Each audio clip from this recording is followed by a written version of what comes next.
Hi, good afternoon. I'm April with NMC Realty Group here with another episode of Ask NMC. Today we're going to be talking with Heather. Hi, Heather. Hi, April. How are you? I'm great. Thank you so much for joining us today.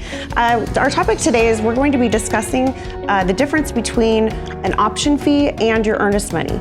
As a buyer, I think there's a lot of questions that possibly come up with that when you're going through your contract with your realtor.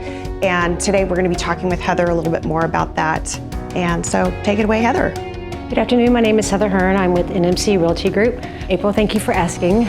An option period is exactly what the name is described. It's an option to purchase the right to have a bit more time to do some due diligence on the contract of a house or a piece of property that you want to purchase. Typically, a buyer can pay between $100 and $500, sometimes more, for the ability to have anywhere from 3 to 10 days to check out a home for any kind of inspections, if it's roof, if it's any HOA issues, if just basically it gives them the right to look at a house and back out for any reason that they might have and still be in compliance with the contract. So that's great information, because I think a lot of our buyers don't always know that they have that. Maybe you can explain a little bit of difference then between that versus their earnest money that they're paying. An earnest money shows the seller that you have good faith and good intention to follow through on the contract.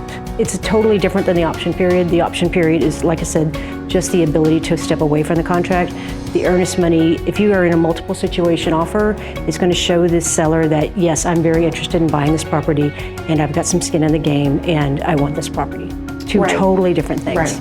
And I think if anyone was with us before or over the last 18 months here in Austin, I am sure that was a topic of heavy discussion for a lot of people, because I think obviously a lot of people were in bidding wars.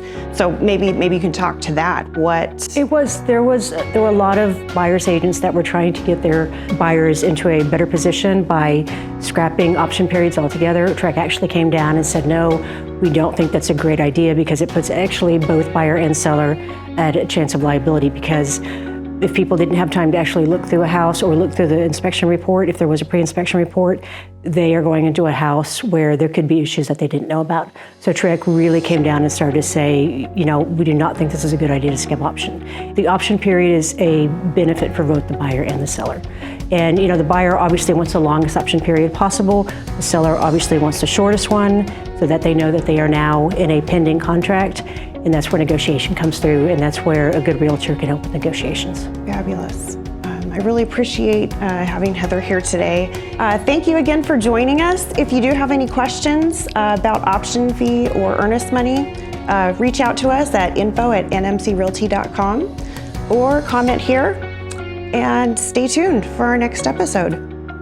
Thank you, April. Thanks.